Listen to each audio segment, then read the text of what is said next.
Welcome to That Guy's a Maniac, the podcast brought to you by two ill-informed and aging gamers. Yay! Two elephant gamers. Elephant and aging gamers. Cool. Listen to us ramble on about how great old games are. Your hosts are myself, Richie, and the slightly funny smelling Farley, aka Kunzi11. Say hello, Farley. Hello. If you like what we do, firstly, sort yourself out. What's wrong with you? Secondly, you can find us on www.thatguys.co.uk, or you can interact with us on Twitter, Instagram, and Facebook with the handle @thatguysamaniac. Today is episode 20, and we are calling it Ladies' Night. Tell us why, Farley. So the theme of this week's podcast is we're going to talk about some of our favourite ladies in video games. I was going to say mildly controversial topic. I don't think it's particularly controversial. It's just... Well, it's controversial in that, like, we are not women. And, I mean, it's a touchy subject because, like, do we have the right to say, you know, or who's a good female role model or whatever, you know? But there we go. Yeah, but it's I'm sure if you excavate the early day dial-up forums, you'll find exactly a perennial issue is about female representation in video games, both in terms of quantity and diversity and who writes them. But we've picked some of our favourite ladies, and we'll be talking about them and the games they star in. Yeah. And do we have a sponsor for today's episode? We do. We've managed to... The planets have aligned. We've acquired Syzygy, and our sponsor for this week is Lady Clear. For all your EV erasing needs, please visit Lady Clear. A woman who stands in the middle of a desolate island just off of the Isle of Armor, and for 10 Armorite pieces she will wipe away the EV points of any Pokemon you care to bring her. We salute you, Lady Clear, and your strange business that you don't advertise anywhere apart from on this podcast, it seems. Yeah, thanks, Lady Clear. Yeah, much appreciated. Have a think about a rebrand, because it's not the most insightful of names. In fact, it conjures images of perhaps like hair removal or something like that. Yeah, it's some kind of Veet competitor. But yeah, it's really the only. She's really hard to spot unless you kind of visit this island. But when you're hovering over the map of the Isle of Armor, when you hover over the map point for that area, all it says underneath it is just Lady. There's nothing else in that area. It just says Lady Clear, and I don't think anyone ever tells you about her. There's not a character who's there might be actually, but not in an obvious way. But there she is, peddling her business. Gets up at 8 o'clock every day. Somehow gets out to that island. Stands there in the baking heat. She doesn't even have a parasol. She doesn't have like a portaloo. She's there 24 hours a day. Working conditions at Lady Clear. Well, this is another topic close to gaming's heart. Anyway, that's where you go. Cool. Well, thank you, Lady Clear, and you know where to go for all of your lady clearing needs. Yeah. Absolutely. Okay, so let's just dive into it before I don't know, we get called up for being non-woke or whatever. Yeah. So sorry, go on. In thinking about this topic, which you kind of threw out, and this podcast has been quite a spontaneous one getting together, I realised that yes, we don't have quite as many female characters, certainly not female protagonists in video games, but now there's a lot, right? It used to be, here's the one female character-led game on this particular platform. Now, almost every game will have some kind of representation. But in thinking about what kind of builds a good character or a character you can really, feel something for or sympathize with, in video games in general, I don't think this is anything particularly to do with male and female characters. The bar is really low. Yeah.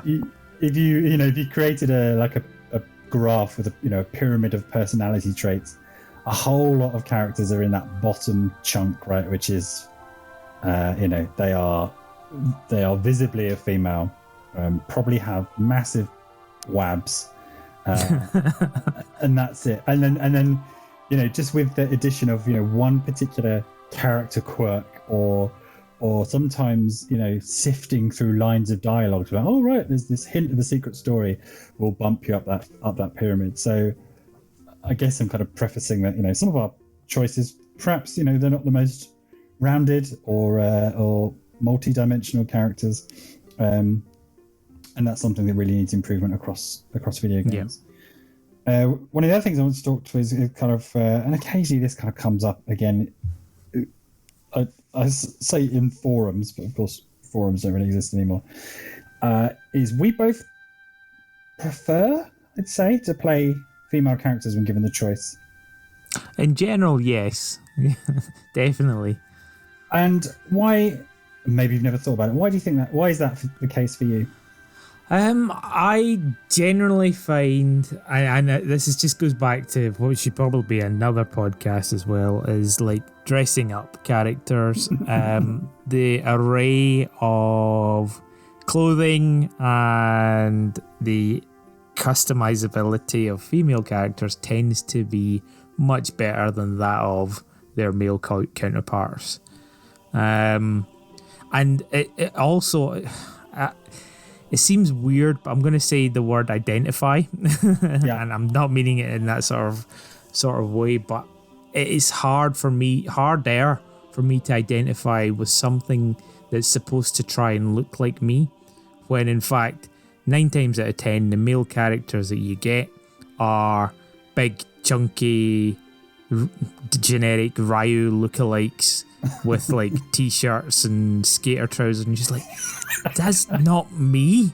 Yeah, that I do not have that body, and then because of the way I look, I end up just sort of like looking like a big, sort of muscly Walter White, and it's not a good look. And it's I mean, it's more fun to like sort of play about with creating a character as a female and just sort of playing about with all of those like crazy options, and it goes far as like even in what's it called, like in games where you get to create your character from scratch.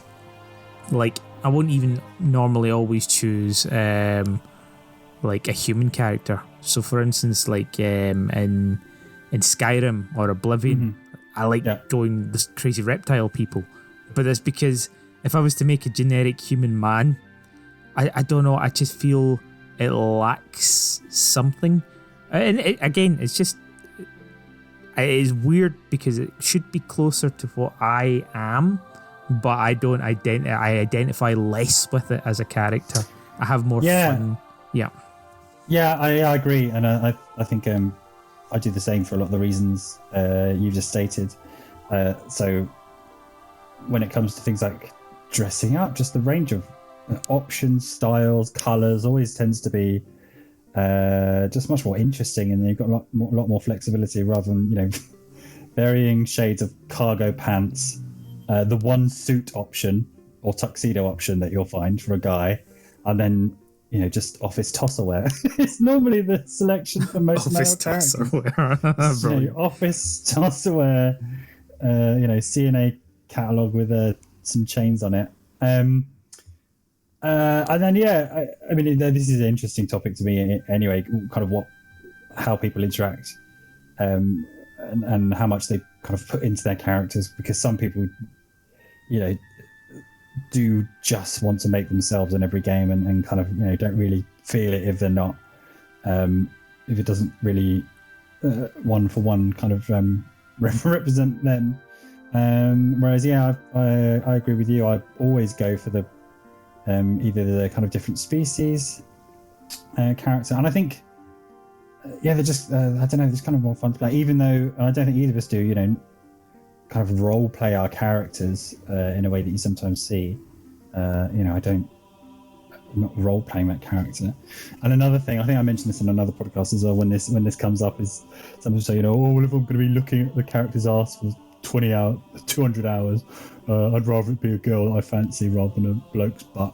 Yeah, again, that's a bit weird, And that's absolutely fine. You do you. I mean, for God's sake, we're not here to police or other people. It's almost literally that works on a couple of levels. You do you. Yeah. And yeah, I don't. For me, sexual attraction's not necessarily high up on the list of why I will pick a female character or not.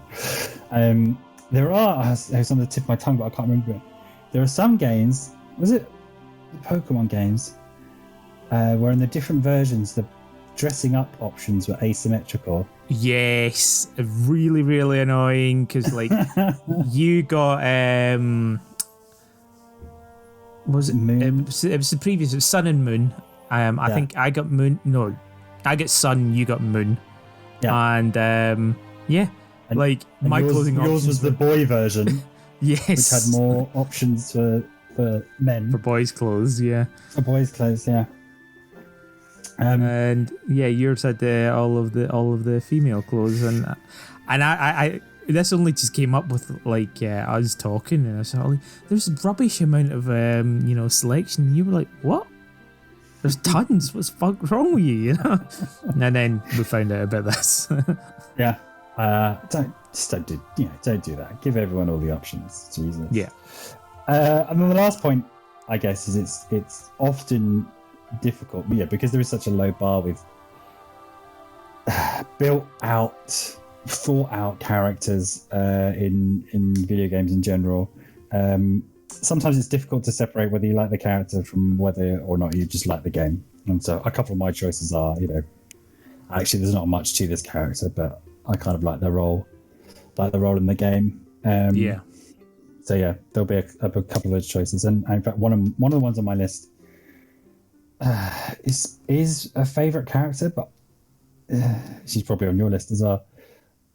She's not really, across the 20 odd games she's been in, you don't really get anything of her at all, beyond 20 games that she's been in. Oh, I wonder who this person is. We shall see. So yeah, there aren't, again, video games aren't particularly famed for their character building. Often it will just be the aesthetic, and if we're talking something like a fighting game, it'll be the 6 lines of context sensitive dialogue they'll have when they enter the screen. But yeah, I mean, it becomes like a collective head canon for everyone around you. Exactly, they get every character just gets their own story, and it just kind of it becomes a thing, Yeah. So why don't you kick us off then, and tell us who your first female character you want to talk about is. So my first pick, and if you're a avid reader of www.thatguys.co.uk, congratulations. Hang on 2 seconds. Just one thing we should preface is I don't know who you've chosen, you don't know who I've chosen. So there's a chance there might be a couple of duplicates. Yeah. But yeah, sorry. Avid reader of www. Yeah, if you're a rare individual. But occasionally you will have seen an occasional series that I put together of kind of new game crush, and kind of the new game crush often knocks the previous game crush off the pedestal, and so this is one of my earliest, I think, favorite female characters. It's Siren from the last story, which came out on the Wii back in 2012, 8 years ago. So if you haven't played it, last story with 2 others, is it Pandora's Tower and Xenoblade Chronicles? there's a big campaign to get those released. Was it PAL, or maybe it was just outside of Japan? And two of them certainly have had excellent localization, and the last story is one of those. So all the characters have kind of British accents and different British accents. And so Siren has I think it's a Mancunian accent, which is just a nice thing to have in general. I imagine some people have struggled. Cool. Yeah. She's kick-ass. So she wields two swords in combat. But again, in the interactions you have when you're kind of doing the story, she's hilarious. So she's kind of boozy. So frequently she gets pissed up in a kind of pub hub. She's feisty. So she throws one of the other characters off a balcony. She's constantly making innuendo, which the fairly straight-laced, the typical straight man protagonist, they sort of struggle to get it while she's making dirty jokes about one of the other characters' breasts or some other stuff like that. And it was just, again, very low bar. Has a distinctive accent, and isn't like a kind of cutesy wallflower, or that trope of the kind of white-haired, quiet, doesn't say anything character. A bit like the kind of heiress types. She's the complete opposite of that, and she's kind of the life and soul of the party. And it's a good cast as well, and she kind of really stands out. And so that was fun, and that playing through that was one of those games where you're almost looking forward to kind of finishing the dungeon or the mission to get back to what the characters and their downtime banter is going to be, and kind of what Siren would be up to, and how she'd play off the other characters. So it's kind of a vote for Siren, but it's also a vote for, and you see it all the time. I'd love to see the Avengers on their day off, or just hanging out and chatting rather than being in shit, the world's doomed and we've all got to pull together, and so Siren and the entire cast of the last story felt that, and then kind of shout out for regional dialects, not just British ones, but of all kinds, because kind of tired of the that very straight, boring protagonist voice that we get, or kind of the ellipses ...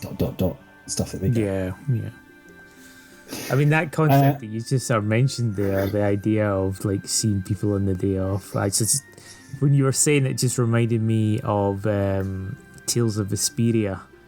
It has a really cool mechanic where you actually collect these sort of in-between moments where people just have a little bit of banter. It's just sort of like floating heads, sort of like after you get them as you're walking around and you see the people sort of interact, but there's like ways to trigger them. So it's like, if you've been in like X fights with this character and this character, then that will trigger the scene to happen. And there'll be like other crazy ones and things like that. But you just have that sort of adding that level of camaraderie to the troop that you have with you. And you just see the banter like between them. And it's not necessarily part of the main plot. The main plot is, of course, a big bad thing has happened.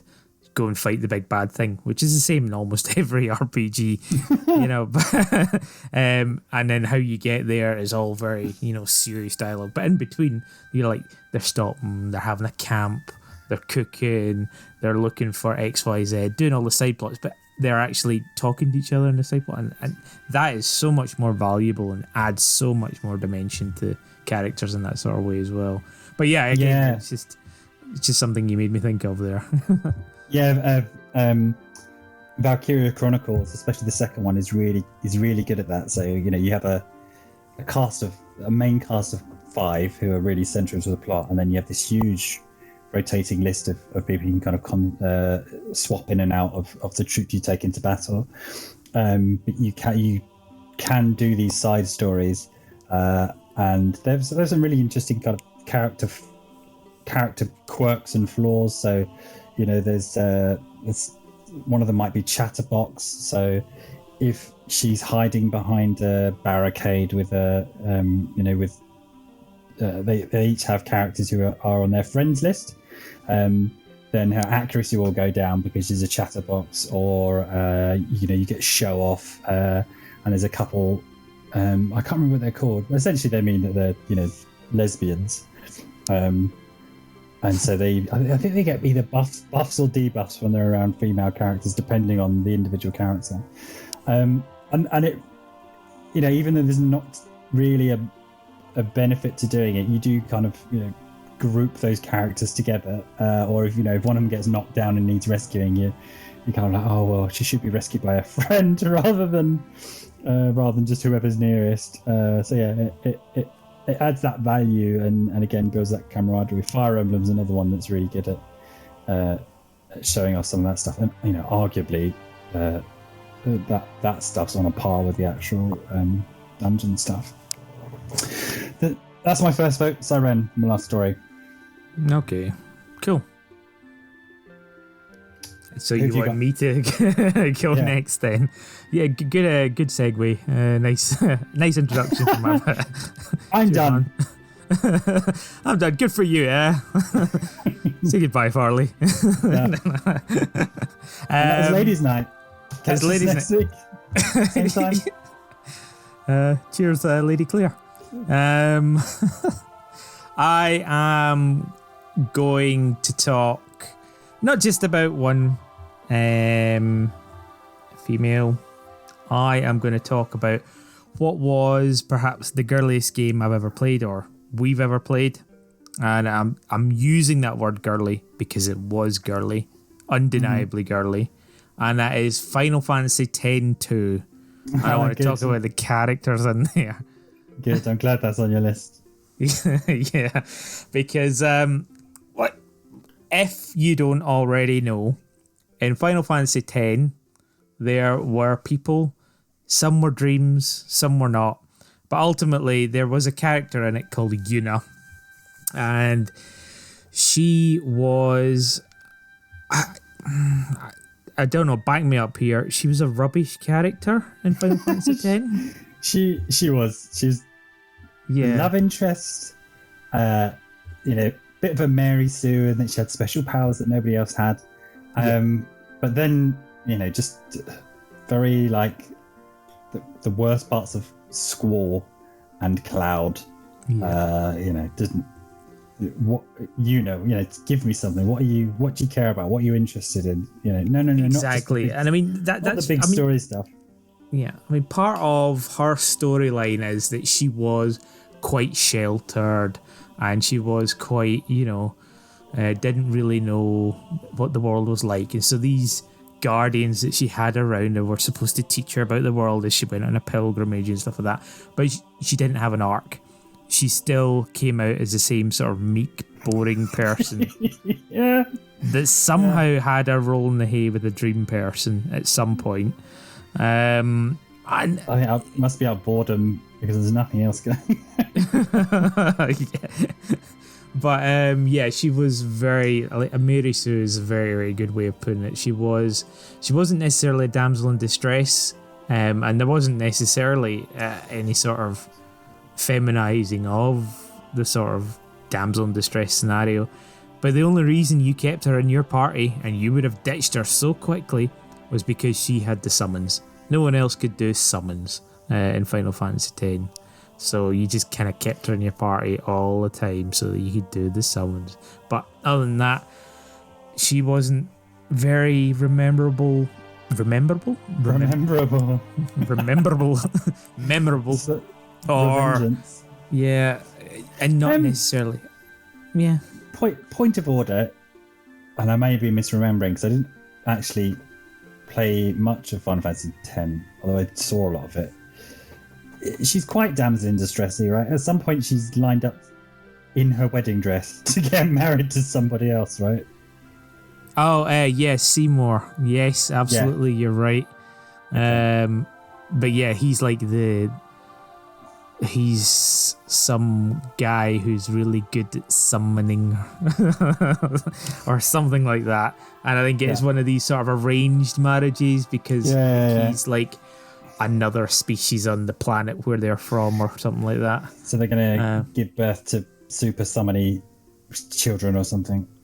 Oh, yeah. No, in fact, one of the summons you get, Anima, is his mother. Oh, God, Final Fantasy. Okay. Yeah. But, yeah, exactly. But Anima is possibly one of the most disturbing summons ever in the history of like Final Fantasy. Yeah. Is that the one who looks like something from Silent Hill fell into? Exactly that. Yeah.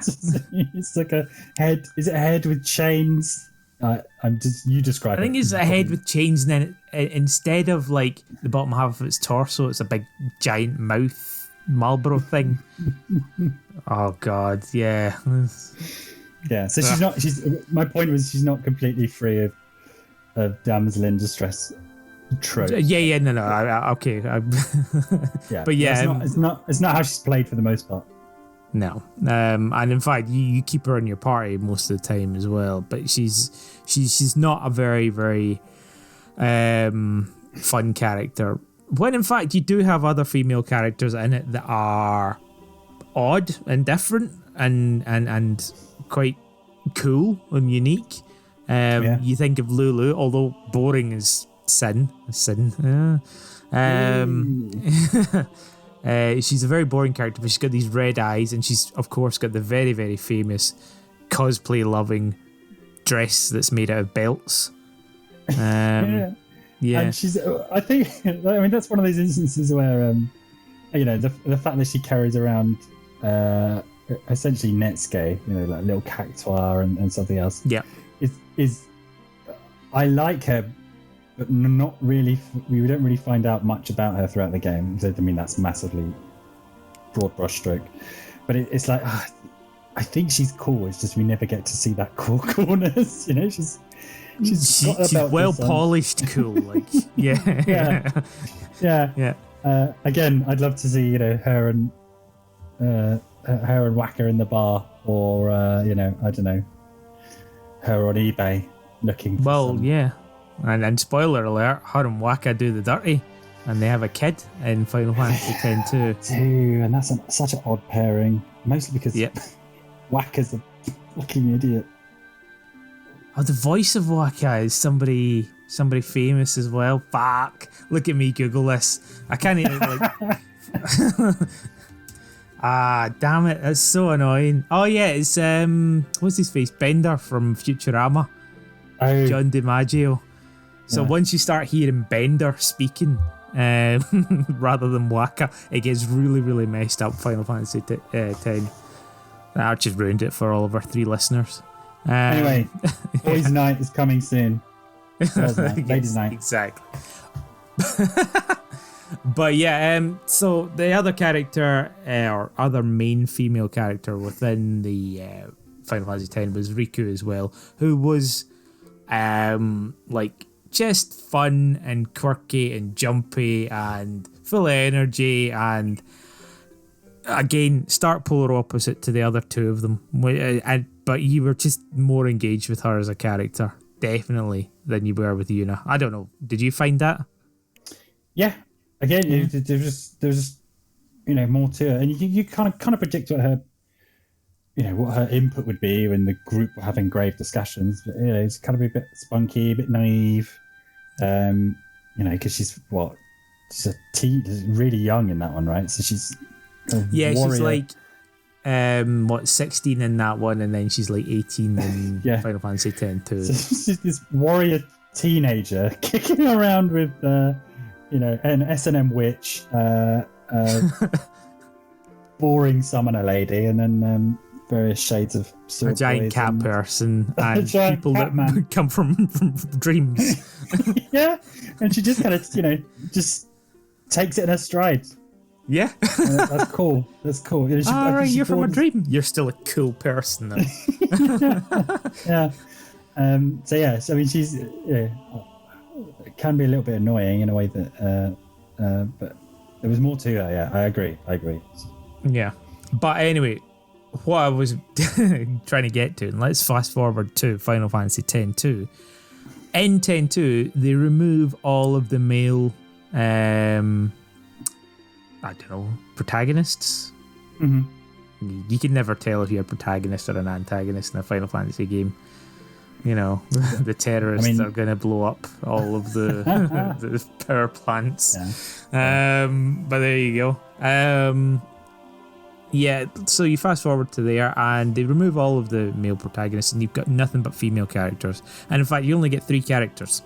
You get Yuna, Riku, and a new person, Pain. And Pain, I always wonder about Pain and what the thought behind her was, because, and it's never ever gets explained either. She has almost identical mannerisms, style, and hair as Lulu. Like, she's got the same red eyes that Lulu has, and she's also a bit gothy. And she's a bit standoffish as well. And it's odd that they brought her in as a character, and I don't know, it feels like, oh, let's just let Lulu get pregnant and we'll just bring in this other person who is basically Lulu too. But yeah, I mean, other than that, Pain is actually quite a cool character. She sort of plays the straight man to Riku, who's having a bad influence on Yuna for being childish and having fun and playing pranks and stuff like that, and generally just being quite girly.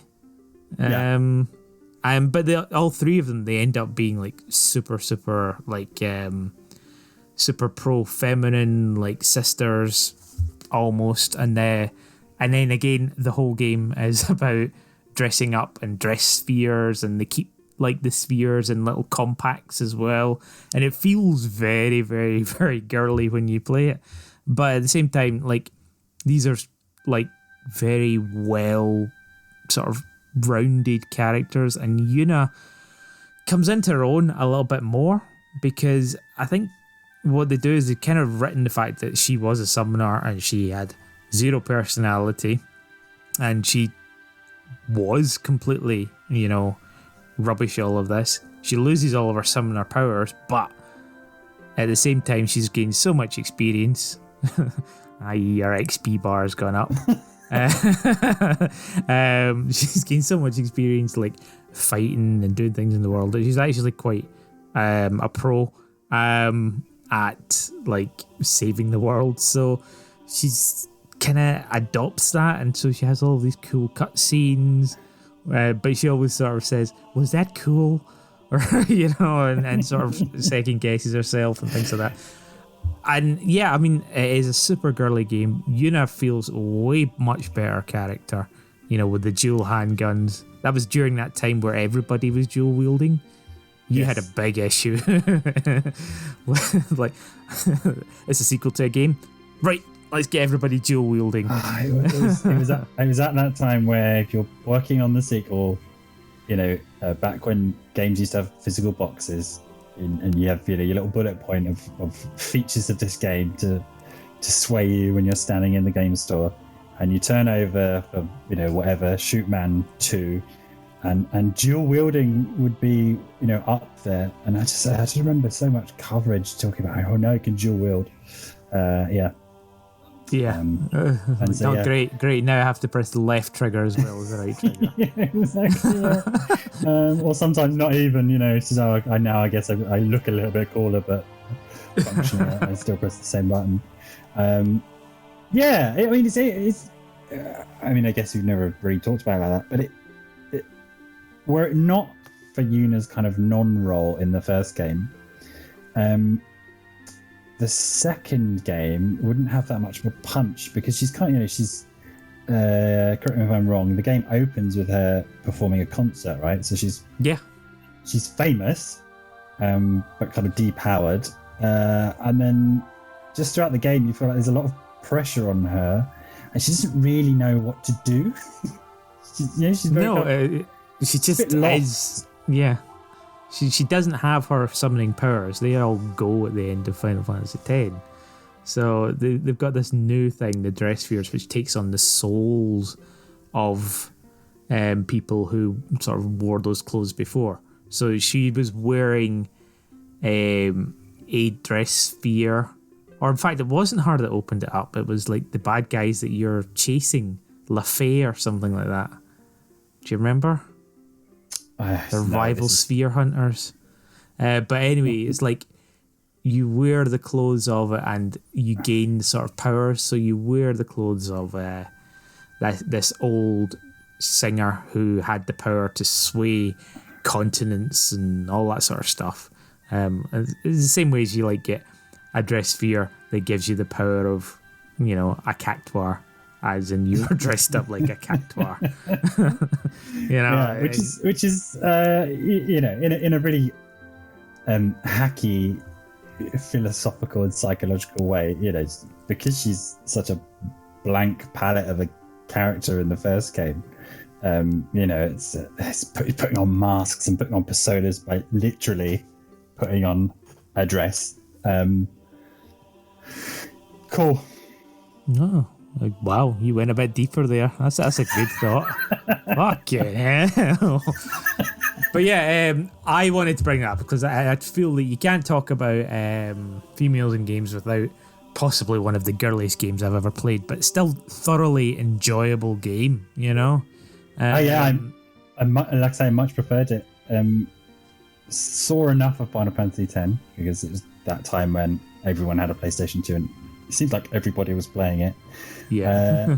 But I actually, really invested in the sequel. Yeah, and like doing all the dress spheres. I mean, there is the horrible pain that I have around that, which is I followed a guide to the letter and never got the fucking Moogle dress sphere first playthrough. Buddy. Yeah, I know. Well, for $34.99, you could download it on your Switch, or I've got it on the PSP. I played it a couple of years ago. Did you get the Moogle outfit then? Yeah. Okay. Yeah, I mean, I just did it right. I think I pinned it down to one mini game that I missed something on, and it was I can't remember. It was like you had these little traveling salespeople, and there was like boxes falling out of a cart, and you had to pick them up, or you had to stop them falling out of the cart. And you were allowed to let like 3 fall out, and I must have let 4 fall out of the cart. And then I continued playing the game, thinking I was. That means you've locked out of one of the best items. It's not one of the best items in the game. Locked out of something. I mean, I'm not an advocate of New Game Plus. I don't understand why games that are 300 plus hours have New Game Pluses. Yeah. Ugh. Anyway, right. So tell me about your other best female character in game. Thanks for actually giving me a segue. I feel like I didn't give you one. And this is one we're going to discuss, and this is the one I was talking about. She's not been in 20 games, but perhaps not enough. I want to have a discussion about a little lady called Jill Valentine. Hey, okay. Because, and it might just be, because we've played her many times, different versions, different timelines, different graphical capabilities, fighting games, survival horror games. So, she's one of my favourite characters. I'm interested to see what she's up to and when she's in things. But then she was the one I mentioned earlier, and we don't really get much from her, right? And, Resident Evil's not especially fantastic at its character developments or its arcs. But what we got in the schlocky cutscenes in the original Resident Evil is, that she's I think it might be in the novelization. in some Resident Evil part of the canon, she's a daughter of a cat burglar, I think, which is explains why she's good at unlocking things. And that essentially becomes her personality. News to me. Yeah, I don't together. So she's obviously she's resilient, and in the Resident Evil 3 remake, she got the Lara Croft treatment, and that you see her get the shit kicked out of her from the off, and it doesn't really slow down really. But yeah, I don't know. I feel like she's. I like her, but I feel like there's nothing to her really. Like, what's going on with Jill Valentine? Well, I mean, you can say that, but I mean, you've kind of been through the same shit with her. You went through that mansion, you went to the guardhouse, you got through to the end of the game, and you realised that Chris was hard mode and Jill was easy mode.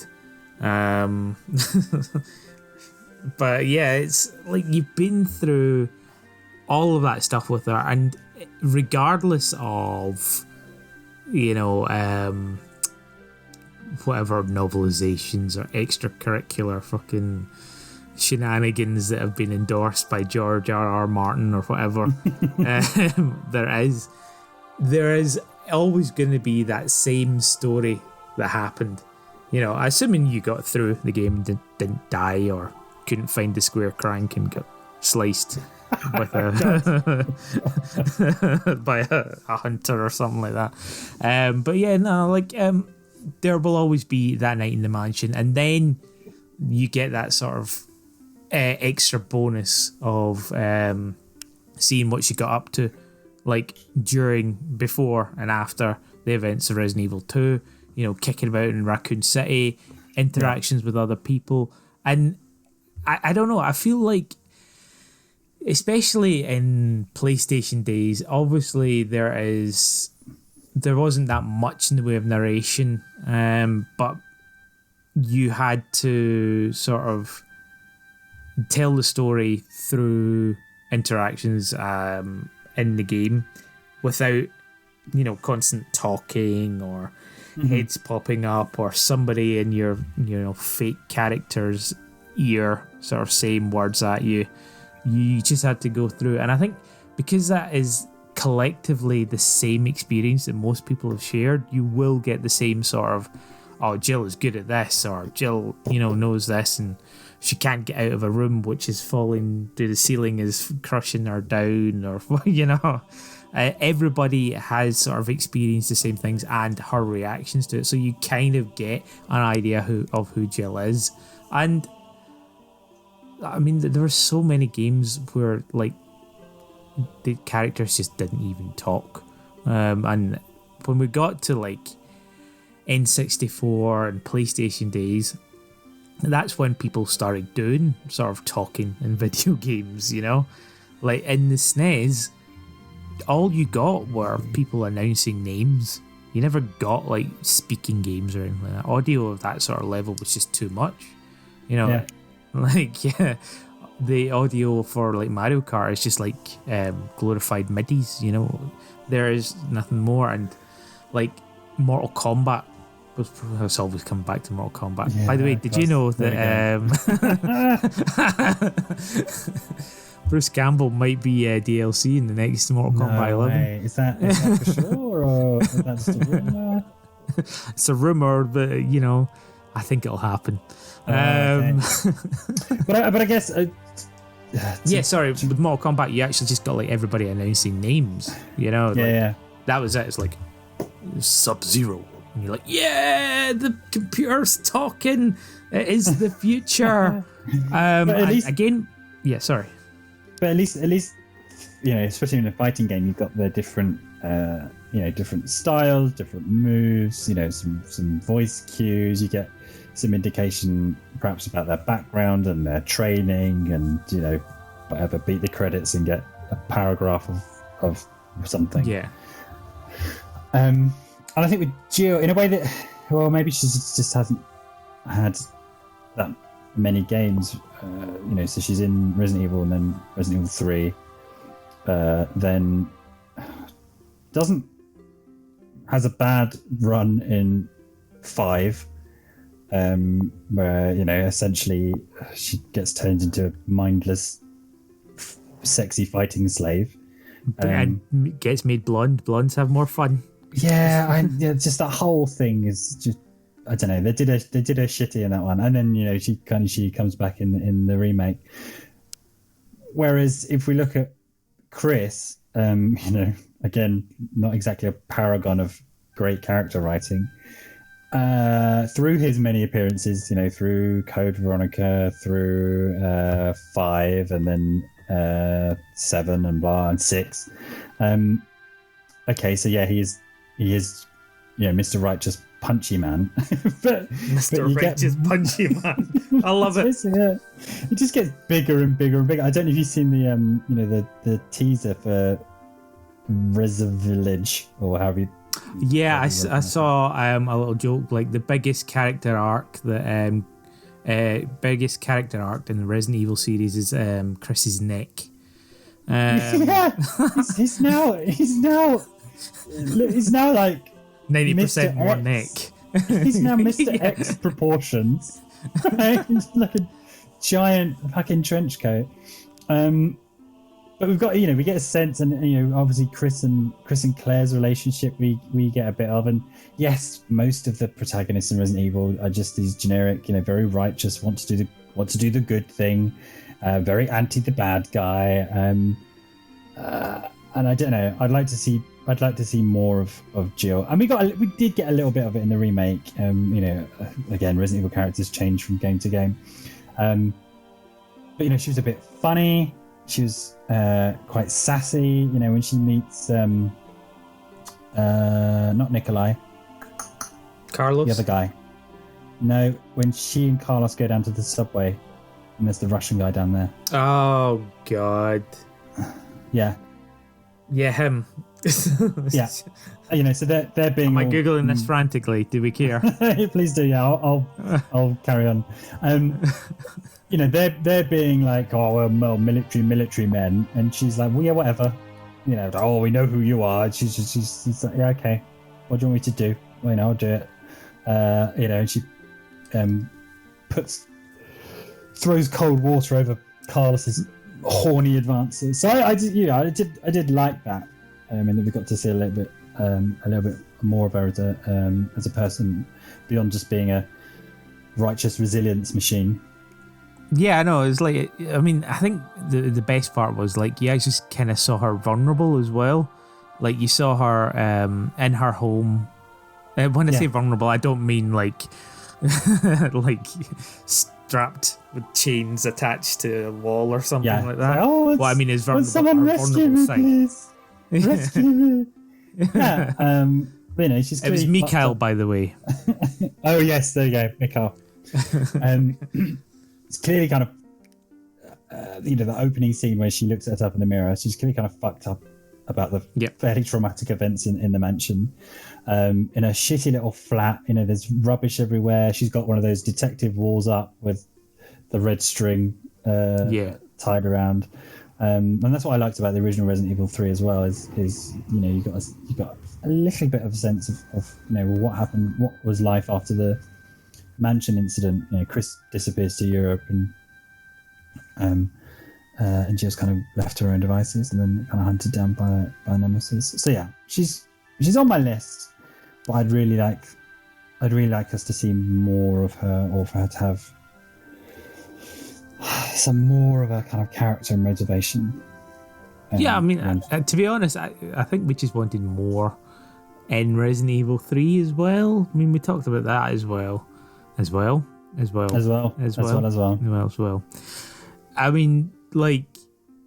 would like to see her character have done more, be more sassy, or do something, or be. I hate the fact I just used the word sassy as well. I know. I feel like that's something you want to avoid. Yeah. When I said it, I really was, this character's sassy and that's why I like her. Oh, this character's flirty and that's why I like her. Looking down my list, we're not going to break out of this mod. Yeah, go on. Yeah. Go on. But yeah, like I feel as though like that character, that game was so linear, and it did follow Jill, but it would have been good if there was more places to go and different interactions to have. Like I mentioned before, with Resident Evil 3, the original Nemesis game, you could go in different directions, you could miss out whole sections of the game, and in each time you would, like see different interactions, and that, exactly what you're just saying there. You really could have just expanded on Jill as a little bit of an extra character, going back, replaying in New Game Plus, but being able to just see her interact in different ways. And I feel like in the original PlayStation version, there was actually a bit more of that, like how she reacts in the fire station, how she reacts in the journalist office and stuff like that. But yeah, missed opportunity. But who knows? We might see Resident Evil 3 too. It's just true. Just because you're more familiar, does any more of her come out in Marvel vs. Capcom and other fighting games where she plays a role? No, like if anything, she's more 2D. Okay. She's literally 2D in Marvel vs. Capcom 2, which I think is the only one that she's in. Oh no, she's her blonde version is in the Marvel vs. Capcom 3. But in Marvel vs. Capcom 2, she literally has a bunch of kicky fighty moves, and she has nods to her, because it's only a Resident Evil 1 version, before Resident Evil 3. So she pulls out the bazooka and she does flamed rounds, or she has the shotgun, or she calls zombie dogs, or she calls zombies, and in some cases she even calls the tyrant from Resident Evil 1 as well. So as a character, yeah, she just does all these things. But why she's able to call zombie dogs? She's in a game with zombie dogs. I mean, Frank West does the same thing. Last thing on Jill, because we've got to move on. That beret, I feel like somebody needed to have a conversation with her about that beret.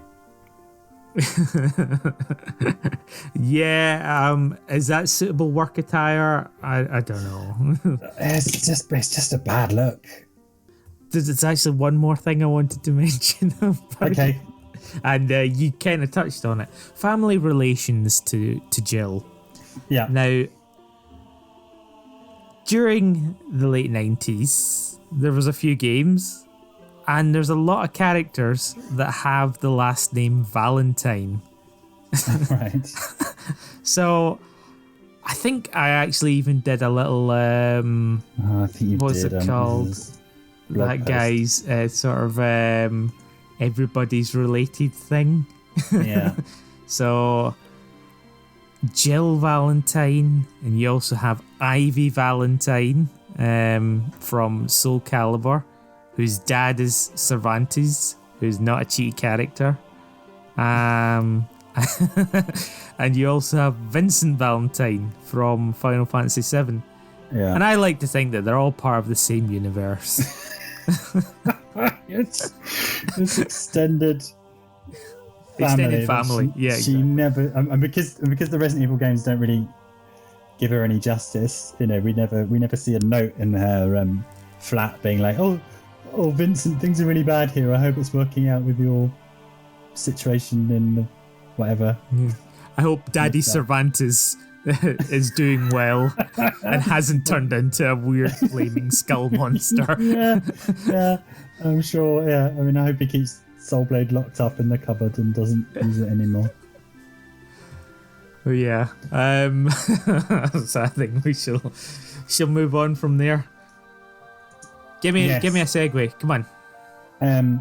That's one of my characters on my list. Richie, do you have characters on your lists? Yes, I have another character. And this time, because this podcast wasn't controversial enough, I'm going to go for Poison. Oh, I knew you were going to do something like this. Is either Poison or What's her Birdo. face? Birdo, or I think is it a Guilty Gear character or a Darkstalkers character? Oh, it's BB. I know who you're BB talking. I think it's Guilty Gear. It's BB King, BB Knight, Bunny. Oh God, what is it? what? It's Little Red Riding Hood, right? And BB Hood. Yeah, That's Darkstalkers. there we go. Is BB Hood trans? I think it's just not transvestite. I think. I don't think so. I think I didn't know that. Well, there you go. It's another character. But yeah, and part of the fun around Poison is like the controversy around her as a character, regardless of your stance. She is a female character, and there was so much shenanigans around, where her sexual orientation or reassignment lies. So it was always it's always been a fun character, and just because of that controversy, I love her as a character. Because it's so much fun. Yeah, like it doesn't matter either. Like ultimately, this character doesn't have a great backstory. It doesn't have any sort of twists or turns or anything like that. It is like just a normal story.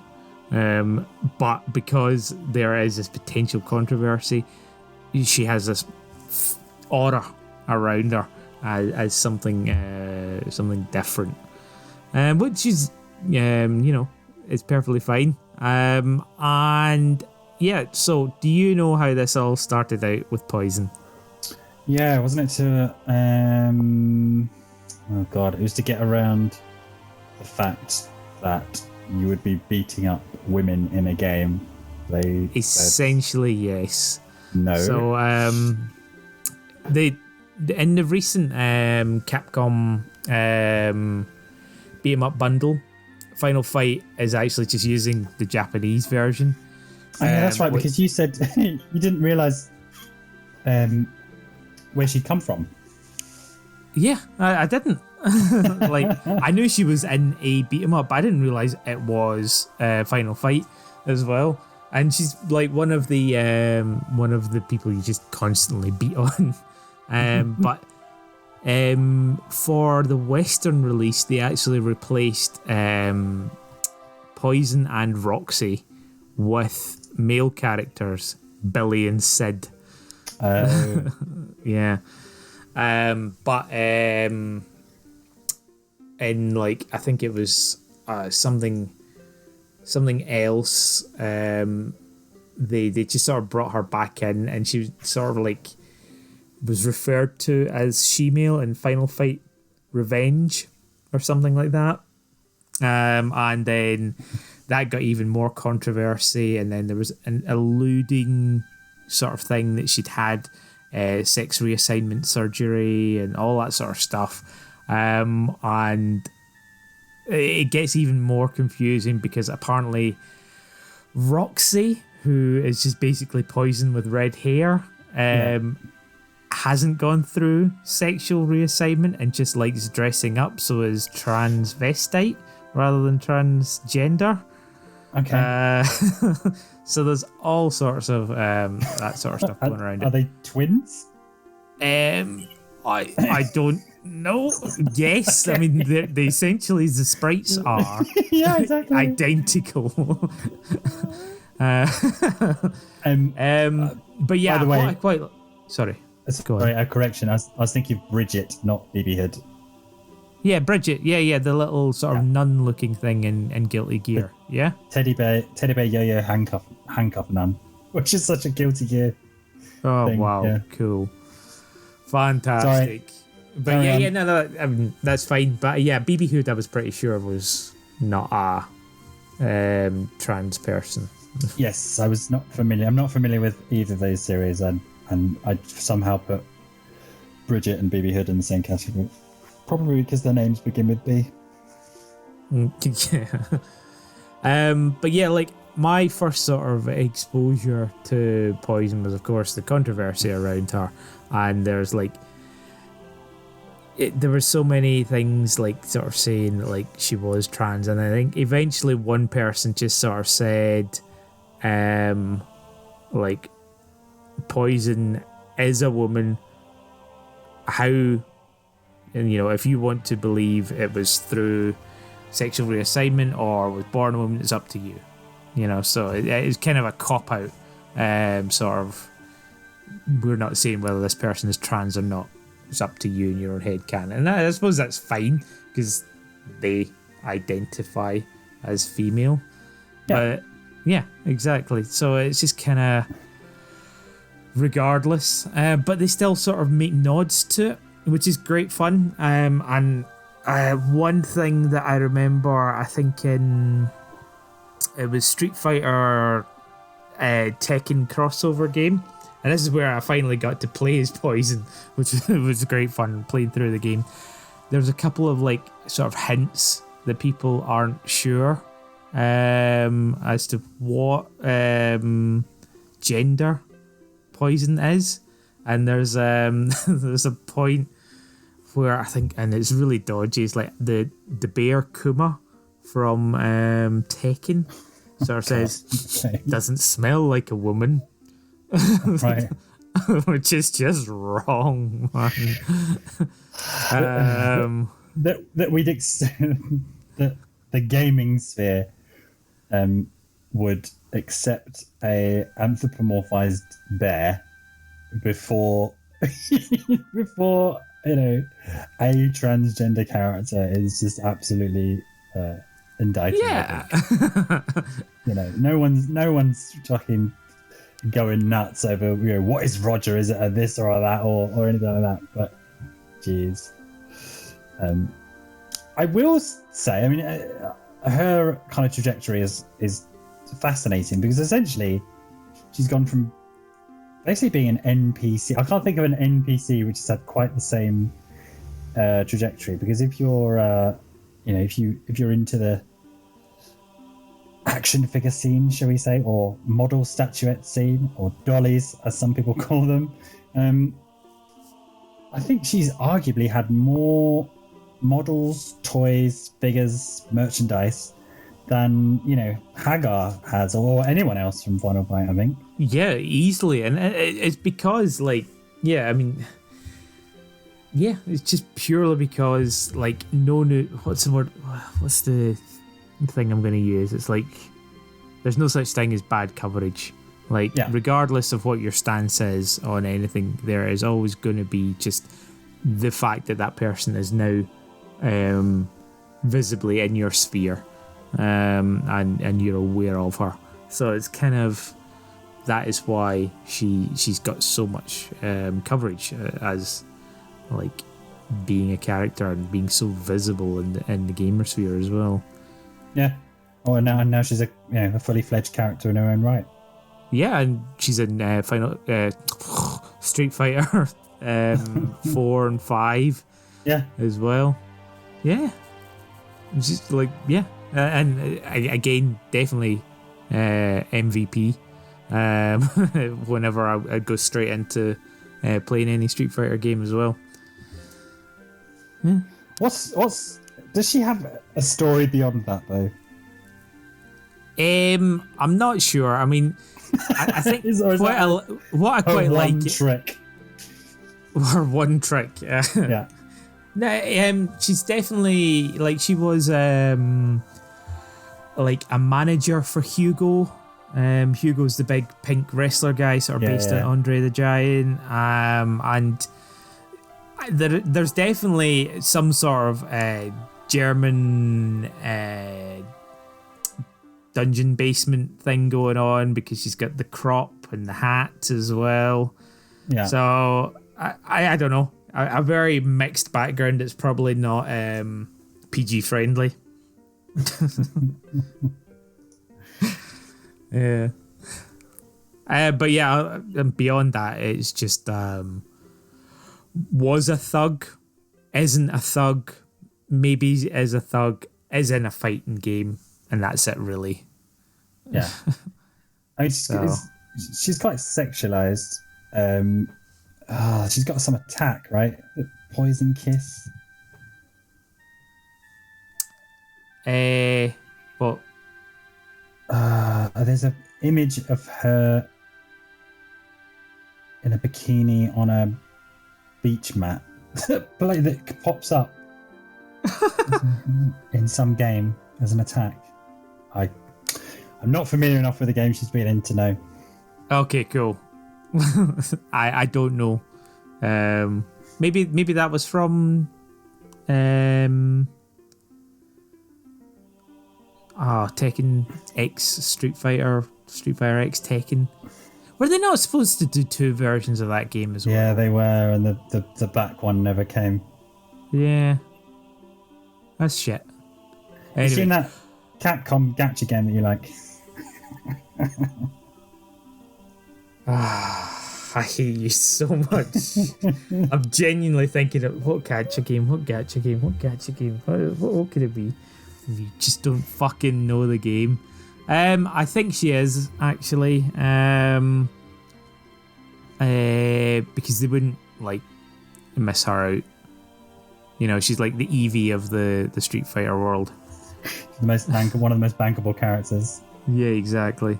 Put her on lunchboxes. Oh god, Cross. Fuck it. I'm not gonna look it up. Anyway, yes. I just wanted to sort of bring her up because we are talking about Ladies' Night, and we have characters that do identify as female, and I still think that that's cool that it gets coverage in games and is not necessarily well, it always just has backstories and stuff like that, and like we mentioned some of the other ones as well. Birdo is like a really, really weird one, because it's essentially Yoshi that spits eggs rather than lays eggs and has a bow, and Birdo is a guy, but we don't know why, or if they identify as female or just wherever. And of course, yeah, you have Bridget as well, who I think it was the original Trap character. Probably not the most PC character at that time. I feel as though, despite Poison being overly sexualized and things like that, there is definitely a more of a if you choose to think of her as trans, then that's absolutely fine, sort of thing. Yeah. Whereas with Bridget, it was, I think, more characters wincing at, Bridget looking like a girl and then turning out to be a boy, and that kind of humour aside attached to it. So that's a different side. Probably, yeah. But anyway, I think enough about Poison. She doesn't have much more of a backstory. Other than I just really wanted to source, be a dick and bring up the characters identify as female and aren't just female characters within there. So who else you got on your list? Can't wait to just get their own game. My next one is, again, it's more the game they're in rather than the characters themselves. I'd say that guy's a Maniac. Not that we issue official stances. We don't really have a big love for the Half-Life series, I don't think. But what's Half-Life? Exactly. It's an obscure Japanese game. I don't know. Maybe it's just we weren't part of the scene when it came out. I think have you played Half-Life, Half-Life 2, Half-Life 2.5, Half-Life? No, people who I didn't liked it, so I didn't like it. Yeah, and I love everything that's come out of it. I love Gary's mod. I've been watching the improv theatre told through Half-Life. Was it Half-Life with self-aware AI? Used to read that webcomic. So I like the environment.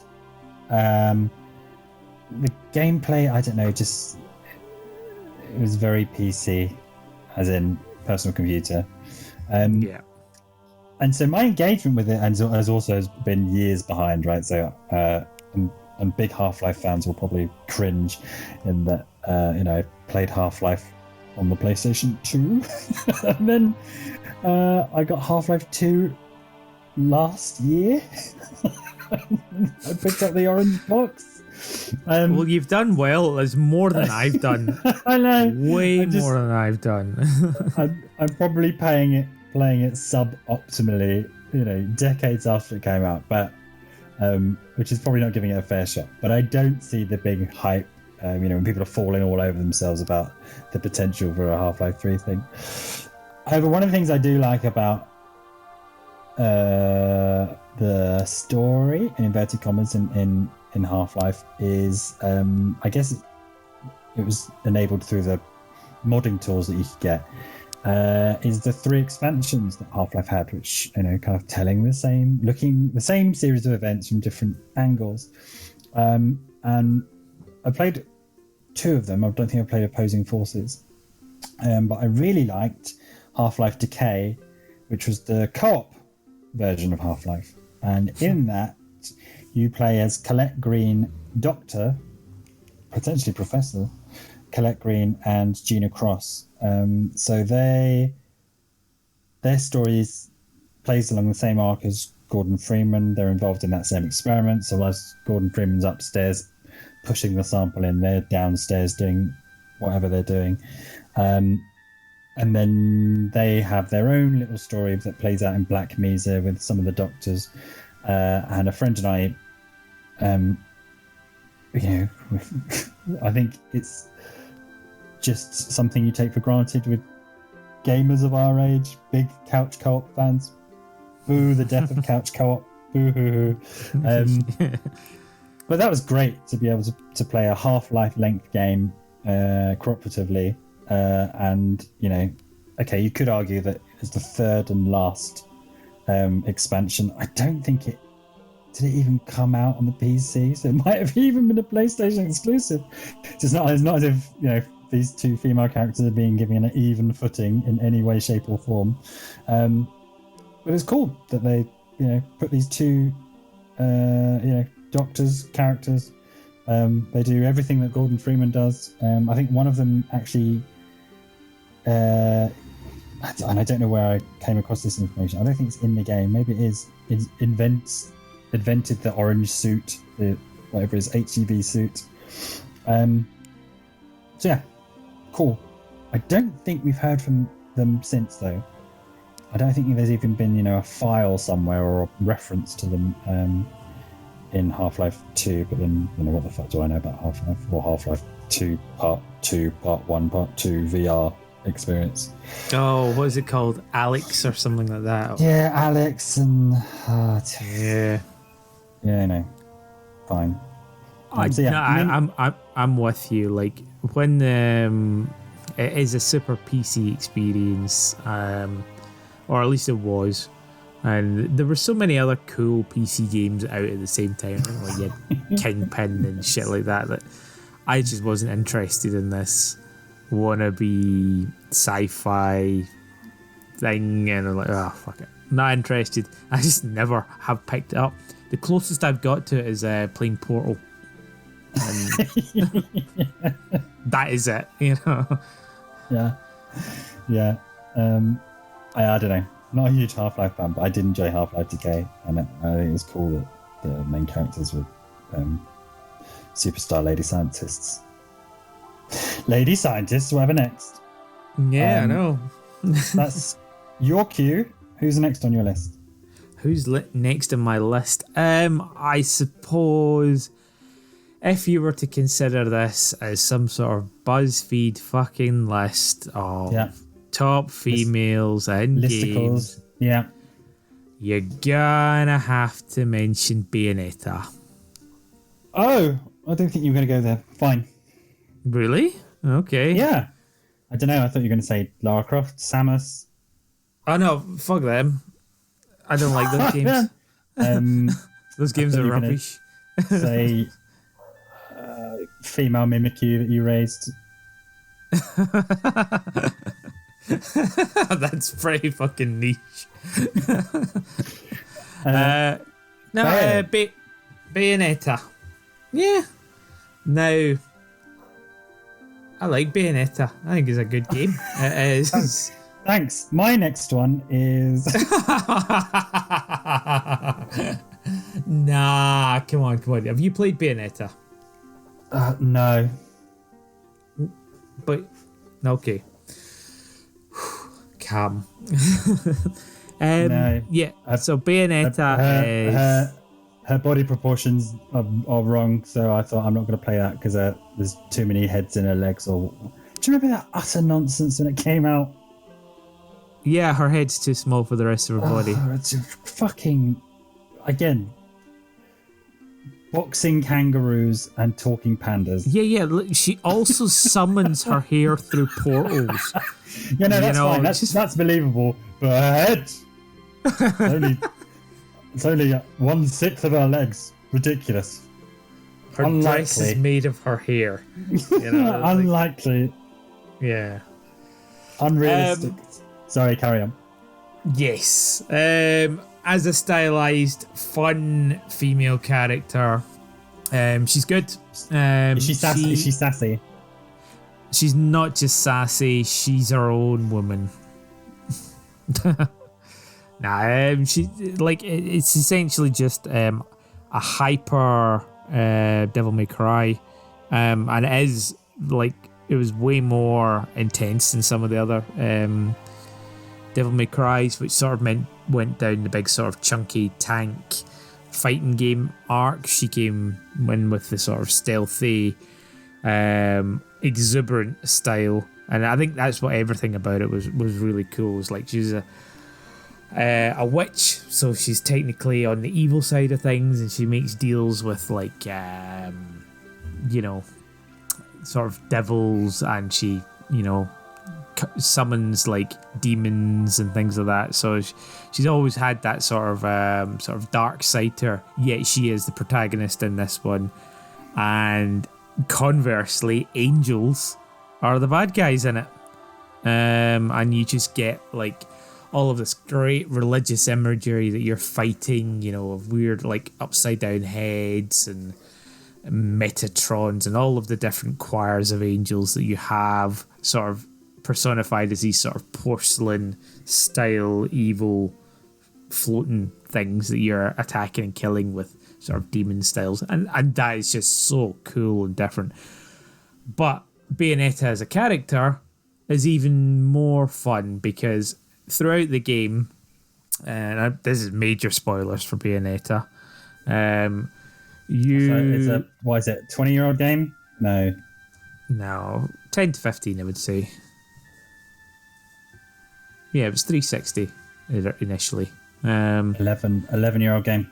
Yeah.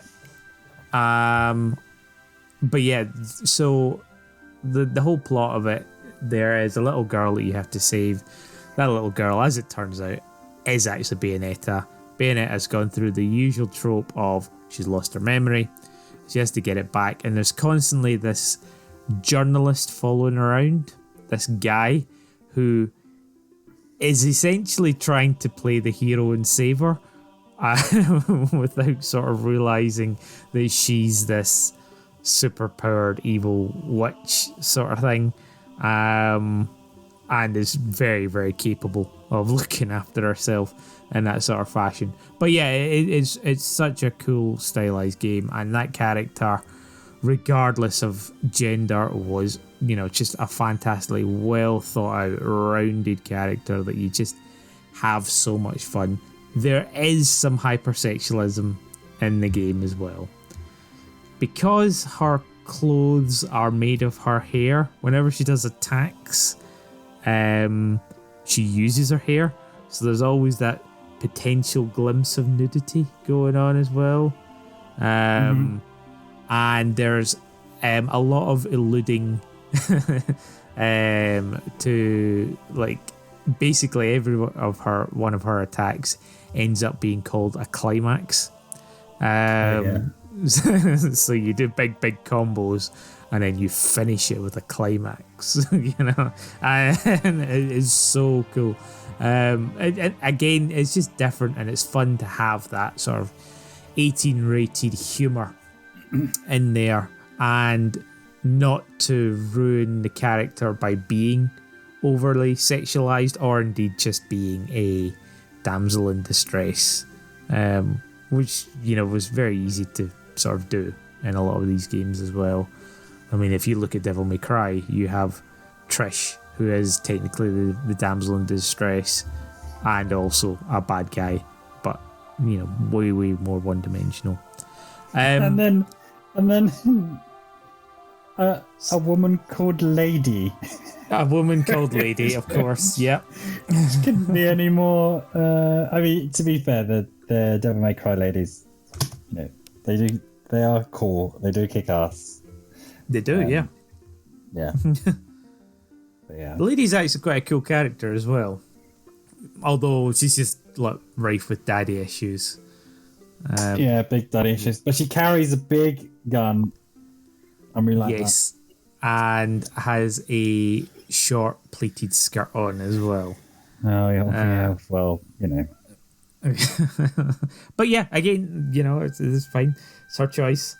But yeah, no, the Bayonetta games were great, and it was good to play as a character. I think it was actually enhanced by playing as a female character in there, and actually having that sort of reverse, role reversal of the male journalist actually just being hapless in sort of respect.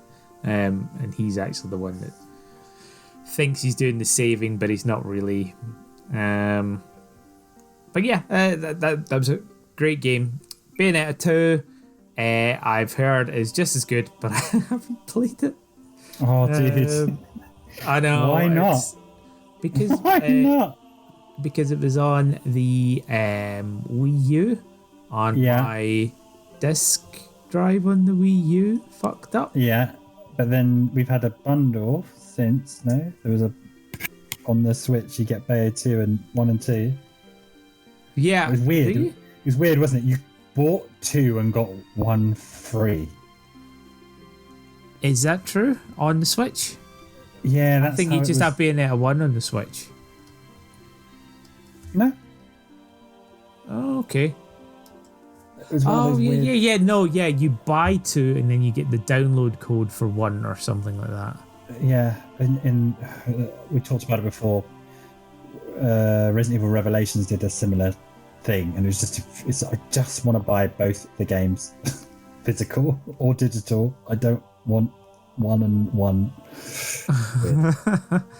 Oh, okay, cool. Well then, I think I was just kind of waiting for it on the PC because they brought out Bayonetta 1 on Steam, and I thought, oh well, they'll get Bayonetta 2 as well. But apparently not. I mean, I don't know why not. It's just, do you have a secret little list somewhere which is like, okay, Catherine came out in 2008, still waiting for the full body version on PC.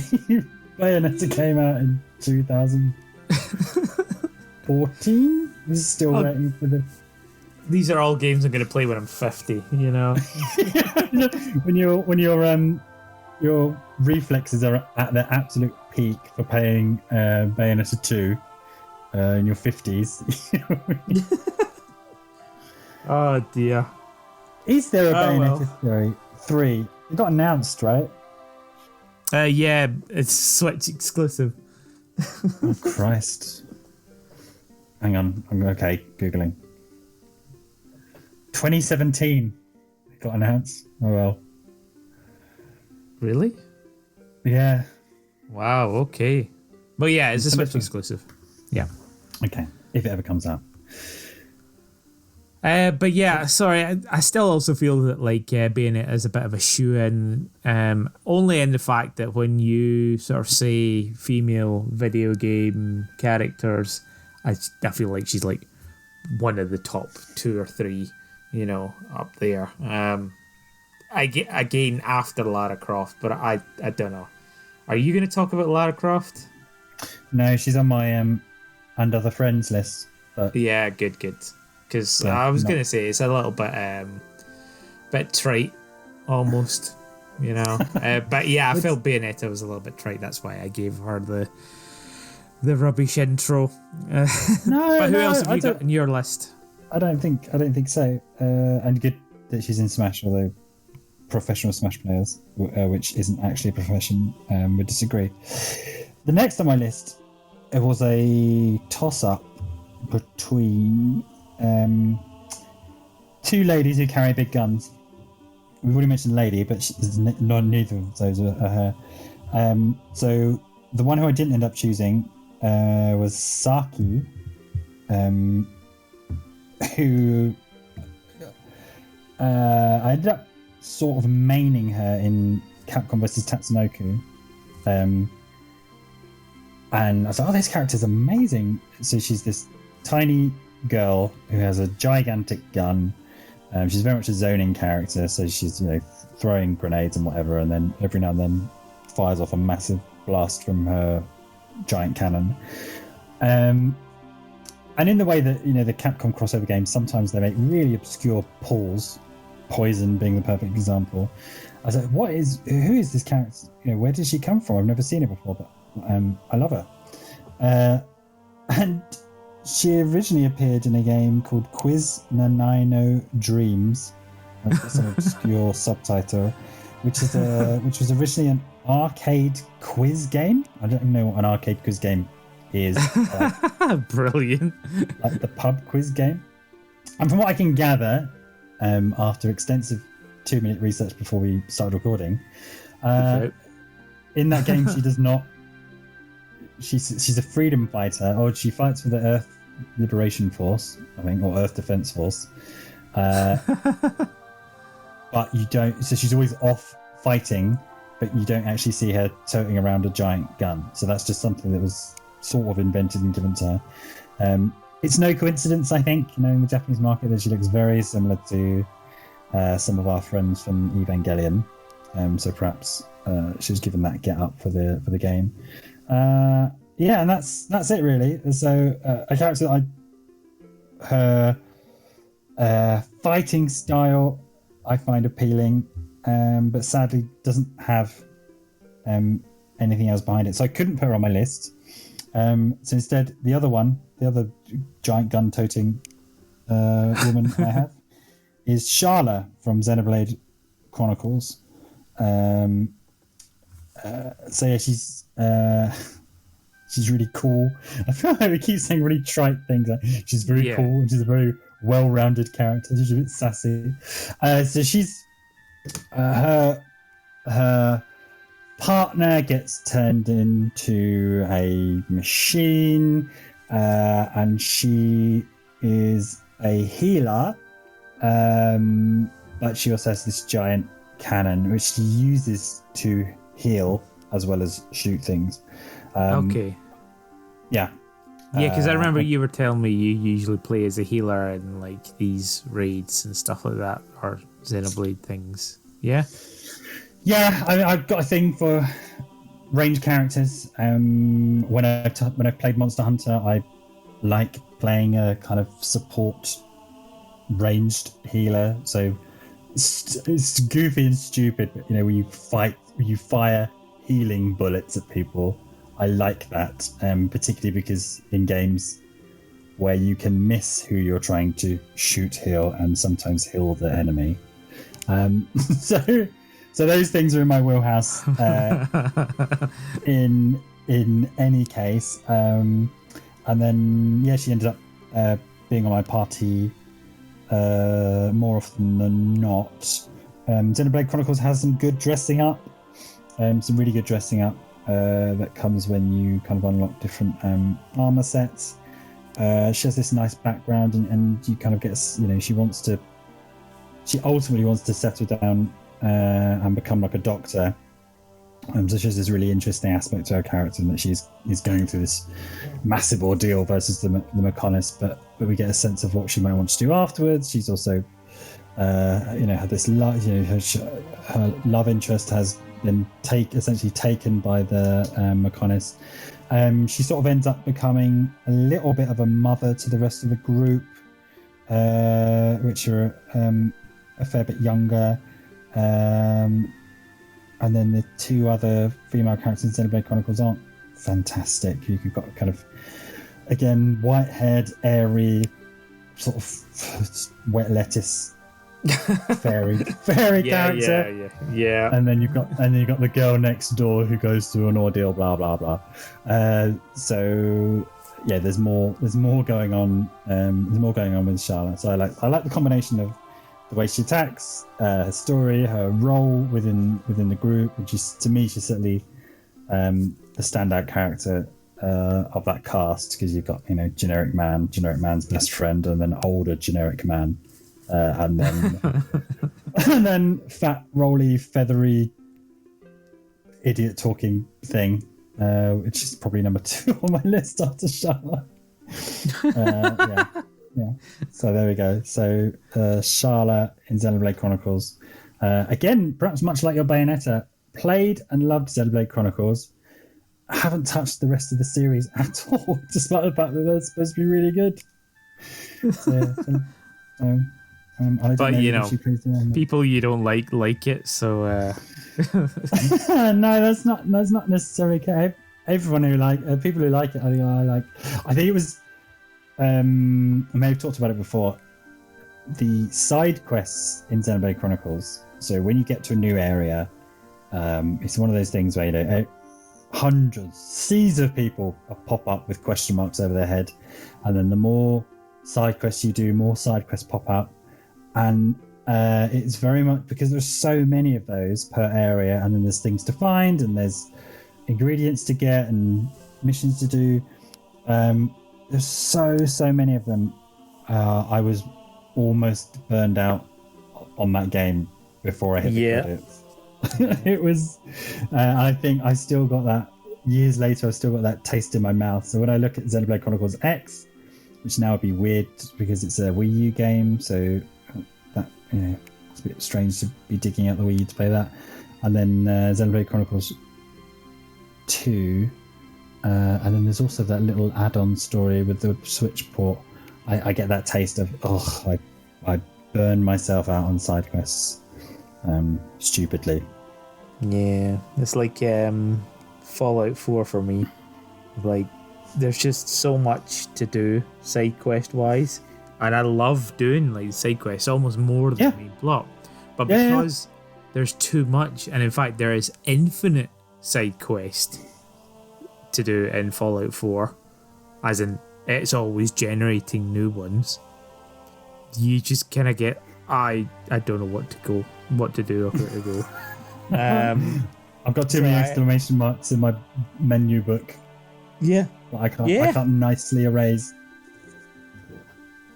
And like I think it's like you get notifications as well. Like, oh, by the way, your camp has got this thing happening. Like, oh fuck, do I need to go back to the camp now? I'll just find this suit of armor. I want to put that on. I've just been hunting womp rats or whatever. Mud. Yeah. Lettuces. And it's like I devoted like probably about 100 hours into that game and advanced the plot, I don't know, 1 hour out of that 100, it's just ridiculous. But yeah, I mean, it is for us. It's like you get so many games like this. But yeah. So I think we've kind of named a few of our favourite females in games, and I got to be all quirky and talk about my favourite female that identifies as female character, and bring up 4 characters from Final Fantasy and all that sort of stuff. I think let's run off a few and give the due course to some of the ones that we didn't mention that still are up there as some of our faves. Okay, so we do quick fire, me then you, then me then you, then me then you. Yeah, sure. Well, it doesn't need to necessarily be quick fire, but I want to also make a nod to Heather from Silent Hill 3. Oh yeah, Heather's good. Yeah, she was a good character, interesting aesthetic, and goes through hell. And of course, you got to remember, she gets that crazy, wacky Princess Beam costume when you complete the game. Yeah. Did you ever get that one? No, I didn't. I think I just played straight through that one. I did not do stupid endings, extra hard unlockable things. The other good thing about is the story. The whole story is based around her. It's not something external is happening. Some external force is threatening the world. That whole game is what plays out in her head, or however you want to, read it, and explores some of her issues. So yeah, she's quite. We really get into kind of Heather's mind. Yeah. And that. And she's kind of, again, she's just, if you can imagine her outside of rusty mental Silent Hill times, she'd be kind of cool. Yeah. I so tried. Why did you go there? I think she'd be sassy, Barley. I think she'd be cool and sassy. Fucking hell. We're our own tropes here, man. Anything more to say about Heather? No, just a great character. Went through hell with her, almost literally. And yeah, cool fun. Sassy. I want to give a shout out to Ninja Monoboob Taki from the Soul Calibur series. She was just one of my favourite characters. I think we get to know... Sorry. Monoboob? Yeah. She has her in Soul Blade, I think Soul Calibur, because she's wearing that ninja get-up. She has massive boob wobble physics, but because she's in that ninja thing, it just looks like I don't know, it's like a giant water balloon. Cool. I thought you were meaning like the crazy archers that only have one boob. Oh no. One. No. Like, I don't think that's the same Taki. No, it's not the same Taki, no.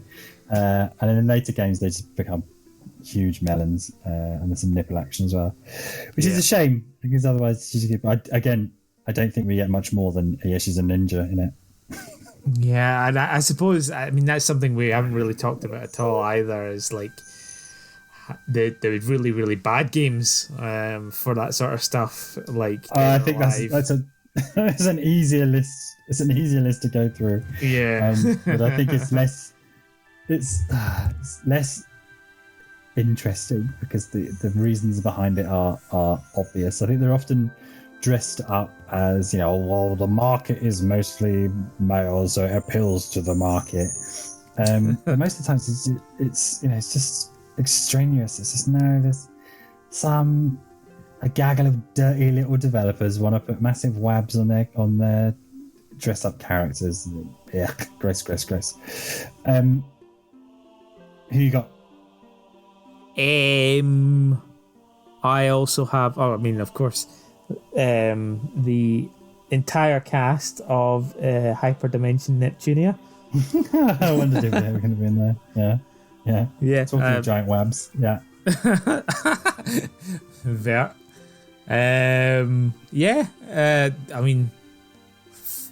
Just fun characters. It's not necessarily cool or sassy. Just fun characters. But yeah, it's like, obviously it's all female characters.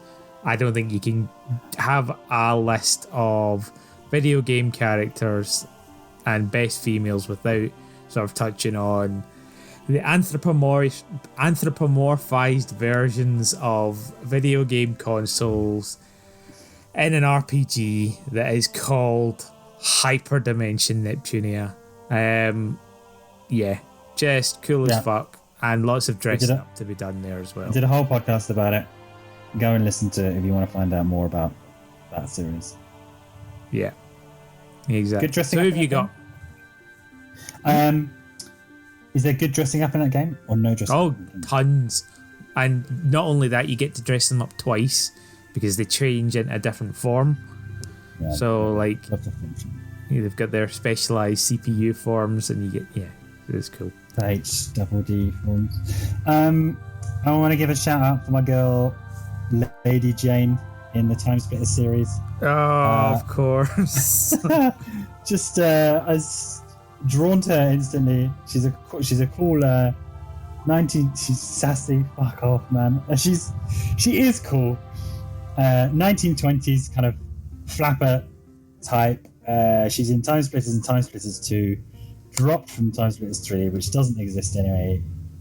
Erased that horrible game from the canon. So we get to see her in 2 costumes. And yeah, she runs around with Tommy guns, collecting time crystals. And I used to play her all the time. And the music for the nightclub level, which is her time period on Time Splitters 2, is great. Listen to that all the time, Lady Jane. Okay, cool. Another one that I have that I guess we have to mention as best girl, Princess Peach. Oh yeah, but not in a. I mean, you. Not that we need to lay our credentials on our line on our own podcast, but you do main Princess Peach when you can. Yeah, absolutely. Mario Kart and Smash Brothers as much as I can. And again, like, yeah, of course, she started off as the, oh, Mario, save me. And she does still to this day. But I think she's been given a little bit more of her own decisions. She's gone through the unit arc. So again, spoilers, and this is for Mario Odyssey, which I know you haven't played. Is like, it's quite cool at the end where she's getting married to Bowser forcefully, and then Mario comes to save her, and then she rejects both of them. Which is really, really cool. She's like, no, neither of you, go away. Which is that's a very good pro-femme movement from her. And of course she had her own game, but I remember not being happy about that game because I believe her special power was just throwing a tantrum or crying, and you're just like, oh my god, what are you guys thinking? But in general, some poor decisions are made.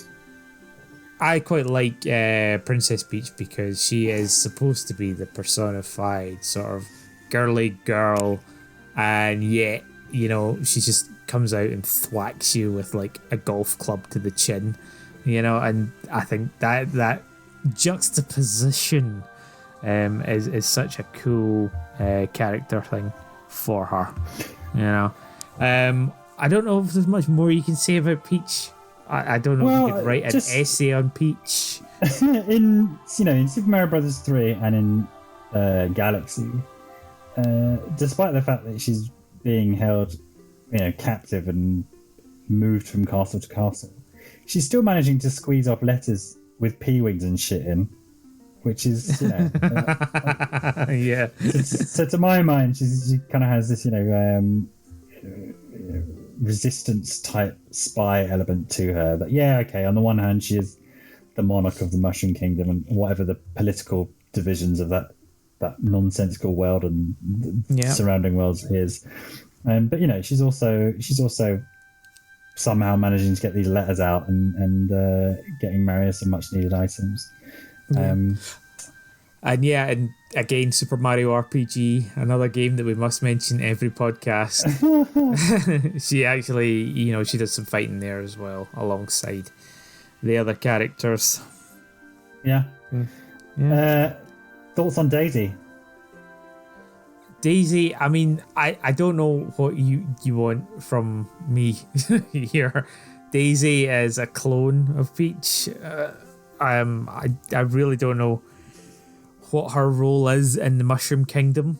Is she like related to Princess Peach?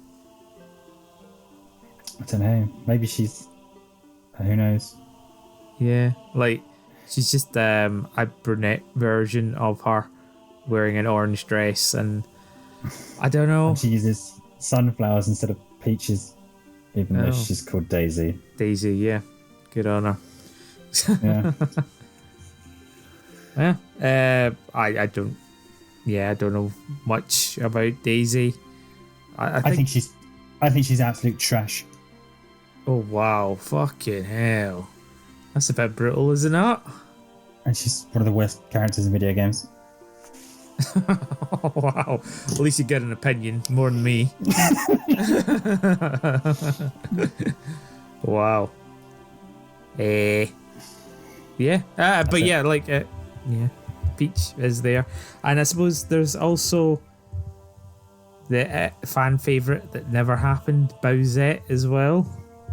Oh, yeah. Yeah. I mean, it is a bit weird that Toadette gets a pickup and turns into Princess Peach. Is that not? I mean, don't get me wrong. Fucking Mario picks up a mushroom and suddenly becomes bigger than who he is. But it just seems weirder that they have, like, the ability to just turn into another person as well. I love it. I love when big franchises like that make a move like that.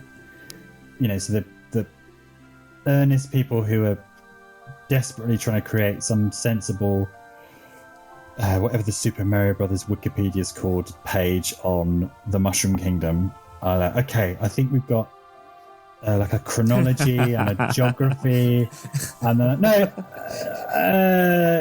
when Toadette gets his pickup, she turns into a Princess Peach. Are toads different species? Has she always been does the princess part? I know, and the ultimate reaction of that was, what if Bowser got that pickup? Yeah. And then the internet got horny about it. But I'd more curveball, headcanon breaking design decisions, I think, are needed just to annoy these Wikipedians who try to make Wikipedians sense. I love it. Yeah. Absolutely. So who else have you got? So I guess last on my also ran list, we mentioned Lara Croft, but so I'm not going to talk about her anymore, is again firmly in Nintendo land, but you can't really talk about women of the tiny screen without mentioning Fire Emblem. So we've had the 5,000 female characters that are in that. And we've had some good ones and we've had some bad ones. But like we were saying about Valkyria Chronicles and Tales of Vesperia, was it? Yeah. Fire Emblem does have that, what's happening on the downtime, or we've just finished that battle, we're all hanging out on camp. What would a conversation between this person and this person look like? Taking it as far as, in some cases, and unfortunately restricted by sex, they can end up marrying, and in some of the games having children, who through time manipulation means are all of a sudden grown up. And amongst all of the female characters, one of the ones that has become a real favourite for me is Camilla. So she originally appeared in... Why is that? Is it her personality? She originally appeared... It is her personality. She originally appeared in Fire Emblem Fates, and then she's become a bit of a fan favourite. So I think there's 15 different versions of her on that mobile Fire Emblem game. There's Christmas version, winter version, Sakura version, Festival swimsuit version, bikini version, beach towel version, just got out of the shower version. Yeah, all of those versions. Then she's also in Fire Emblem Warriors as well. She has a gigantic chest, so not just video game lady size. It's then double that. It's ridiculous. Not to mention completely impractical. So that's it's not really a downstroke, but it's just insane. And so, it's one of those characters where if friends or family walk in whilst you're watching Camilla's winning sequence on Fire Emblem Warriors. So that, oh right, I can see where you're planning out. No. But the reason why she's on my list is she's, I'm just reading it for the articles. yeah, it's almost just for the story. She's got really good banter with her brother. She's a weird character, and I can't think of another character full stop like it. So she has a kind of very caring, almost obsessive side. So she really latches on to the main character in Fire Emblem Fates. But then she's also basically psychotic, extremely competent, fierce, and brutal kind of fighter, warrior, and she's part of the royal family, I think. So her interactions with other characters is really interesting. I mean, sometimes she's playing the very kind of obsessive character, and there are a couple of other obsessive characters, so their conversations tend to be about, stalking tips for the people that they're stalking. But then when various options come up to make a choice, she's often the one being like, no, we must destroy our enemies. And to me, it's, again, it doesn't take much for you to nudge 2 pips up the pyramid of having a character in video games. But she's got a lot going on, and combinations we don't often see. I mean, a bit like, Bayonetta. So she's a positive character? Is she an evil character? And of course, with Fire Emblem Fates, it was that one where there were 2, and then a later version of it. I played the version where you play her family. So you're kind of amnesiac child who becomes part of that family. I can imagine if she was a antagonist in the other game, all you can see is kind of the full fury of this accomplished wyvern riding warrior who's really, really protective of her family. So yeah, just she's interesting. So I was finding myself trying to build up all my social relationships with characters in the game, just to see, oh right, yeah, how would Camilla and this person interact? How would Camilla and this person interact? So big shout out for Camilla and her shirt melons, wabs. Oh dear. Yep, cool. I'm just gonna rattle off the last couple. Yeah. Street Fighter we never really mentioned, but of course Chunners with their massive thighs. Again, a go-to character for me. Although we did kind of touch on Street Fighter with Poison. It's just when Poison's not an option, I always go for the Chun-Li. I also wanted to mention Linkle. I really like the idea and the concept of Linkle as well. The female Link. Bringing her more and more into the games. Do you know of her? Yeah, I just don't find it very interesting. Ah, but you don't like Link either. Exactly. Right, fine. Is that uninteresting multiplied by female is still uninteresting? Yeah, I mean, it's come on, it's obvious. Just do it. Yeah, and the last one is the Rodland Fairy, who I oh my god. Yeah. All right. Okay. And that's our nods to females in video games. And it always sounds weird when you say female. Maybe it's because of online interactions. I know. The problem with this podcast and the entire thing about this podcast is you don't want to come off sounding like a weird sort of like sort of perved, like, ooh, girls, ooh. And at the same time, you want to try and remain, quite, but females has a particular, what's that horrible, that like community of people who learn techniques from all these like pickup artists. There we go, yeah. Oh God, yeah. Females is definitely how pickup artists talk about chuck on some human eggs, Yeah, and yeah, they'll yeah. be asking for your number in no time. Oh God, no. So just Female so for clarity, characters. Yeah. Richie is one of those. His pickup artist is an incel, and that's where he's coming from when he says females. Every time this podcast, listen to it again and count them. And what the fuck? What's the deal with the sabotage at the end? No, sorry, you're saying about the females. The females. No, yeah. So yeah, it's a tough one because you don't want to come off as weird and pervy. You also don't want to come off as uninclusive, and also, I mean, we're pretty fucking rubbish at this because, like, the fact that we call every female cool or sassy is just wrong and weird. Yeah, but I think that's it's male culture, Yeah, and also that's because, with rare exception, as we've just covered in this list, that's your options, right? So with the male characters, it's it's gruff and he's protecting his family, or he's protecting his children, which for me is just such a boring motivation because I don't have children, and so I just off the bat I'm like, we're kind of annoying kids, so why bother?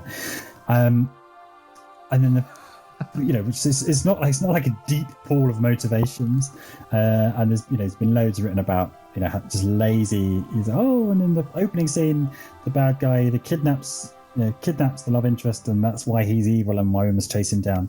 And then when we switch to female characters, we've got these handful of types. I guess we've mentioned a few which are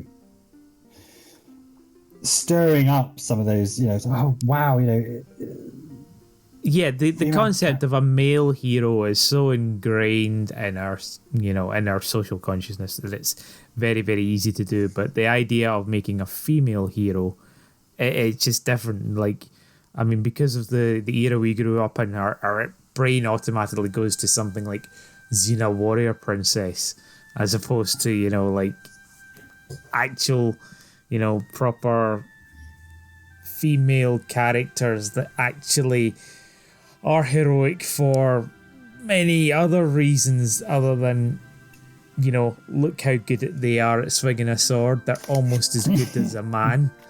Yeah.